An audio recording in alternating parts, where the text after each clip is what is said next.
మీరే ఒక అక్కి, మీరు వేసుకున్న బట్ట మరో అక్కి, మళ్ళీ మూడో కుర్త అక్కి పెట్టి ఏం చేస్తారని అడిగారు. నేనన్నాను హిందూపురంలో అగ్గిపెట్టి గీస్తే, మీరు అగ్గిపెట్టిని గెలిపిస్తే మొట్టమొదట అగ్గిపుల్ల గీసి హిందూపురానికి పట్టిన పీడని చీడని చెత్తని కాల్చేస్తాం.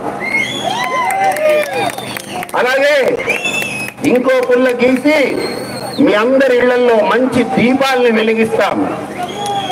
మూడో పుల్ల గీసి ఈ హిందూపురం యొక్క అభివృద్ధిని దేశానికి చూపిస్తాం. అంతేకాదు, ఈ హిందూపురంలో నేను అడుగుపెట్టిన తర్వాత ఆసుపత్రి గురించి చాలా మంది కథలు చెప్పారు. ఏం చెప్పారంటే, మేము జబ్బులతో ఆసుపత్రికి వెళ్తే పడకలు లేవు, పరికరాలు లేవు, మమ్మల్ని పలకరించే దిక్కు లేదు, మాకు డాక్టర్ల యొక్క వసతులు లేవు, ఎవడు పట్టించుకునే నాదుడు లేడని. అప్పుడు నేను చెప్పాను, బాగా గమనించండి, నేను స్పష్టంగా చెప్పాను, ఎన్ని కోట్లు ఖర్చు అయినా పర్వాలేదు, ఇక్కడ నేను గెలిచొస్తే ఆసుపత్రిని అద్భుతమైన సూపర్ స్పెషాలిటీ హాస్పిటల్లా డెవలప్ చేస్తాను. ఎవరికి జబ్బు వచ్చినా మీరు ఎవరి కాళ్ళు పట్టుకో అక్కర్లేదు, మీరెవరిని బతిమలాడక్కర్లేదు. జబ్బు వస్తే, ఒక రోగం వస్తే, నువ్వు హిందువా, నువ్వు ముస్లింవా, నువ్వు క్రైస్తవుడివా, నీకు డబ్బుందా, నీకు డబ్బు లేదా, నువ్వు ఆడదానివా, నువ్వు మగవాడివా, నువ్వు పిల్లాడివా, నువ్వు ముసలాడివా అని రాదు. జబ్బు వస్తే అందరికీ ఇబ్బంది. కాబట్టి ఈ హిందూపురంలో బ్రతికే ప్రతి ఒక్కరికి మంచి వైద్యం అందాలి అంటే నన్ను గెలిపించండి. నన్ను అత్యధిక మెజారిటీతో గెలిపిస్తే ఈ దేశమంతా ఒక సంచలనమైన తీర్పు కోసం ఎదురు చూస్తూ ఉంది. జూన్ 4వ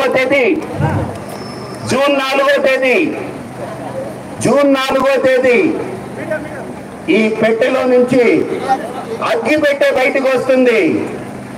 అత్యధిక మెజారిటీతో గెలుస్తున్నామని సర్వేలు కూడా చెప్తున్నాయి. హిందూపురంలో ఉండే ప్రతి గడపలో ప్రతి వ్యక్తి గుండెలో ఈసారి మార్పు తీసుకురావాలనే సంకల్పం పుట్టింది. దాన్ని ఆపలేరు.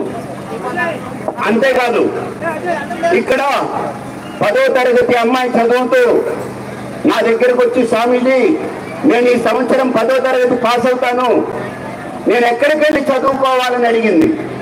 అమ్మ, ఈ ఊర్లో ఇంటర్ కాలేజీ లేదా అని అడిగాను. లేదు అని చెప్పింది.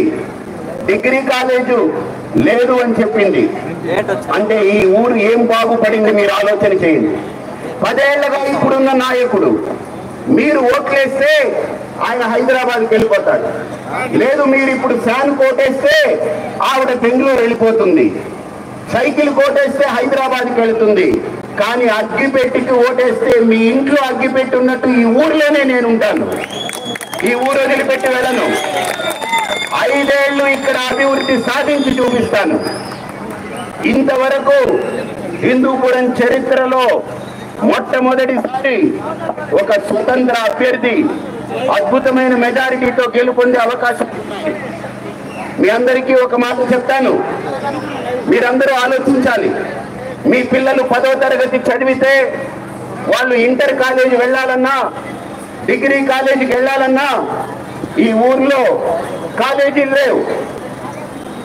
ఆ కాలేజీలు అగ్గిపెట్టి గుర్తుకు మీరు గెలిపిస్తే అసెంబ్లీలో రచ్చ చేసి ఎన్ని అగ్గిపెట్టలైనా ఇక్కడి నుంచి పట్టుకెళ్ళి వెలిగించి ఇక్కడ ఇంటర్ కాలేజు, డిగ్రీ కాలేజు తీసుకొచ్చే బాధ్యత నేను తీసుకుంటాను. ఇవి 2 ప్రభుత్వ కళాశాలను నేను ఇక్కడికి తీసుకొస్తాను. అంతేకాదు, హిందూపురం ఆ పేరు వింటే ఎంతో ఆనందంగా ఉంటుంది. కానీ దౌర్భాగ్యం ఏంటనంటే, ఇక్కడ ఈ పట్టణంలో ఇప్పటికీ 40,000 గడపలు నీళ్లు తాగడానికి కొనుక్కొని బతకాల్సిన పరిస్థితి. అవునా కాదా? మరి 10 ఏళ్లుగా ఇక్కడున్న నాయకులు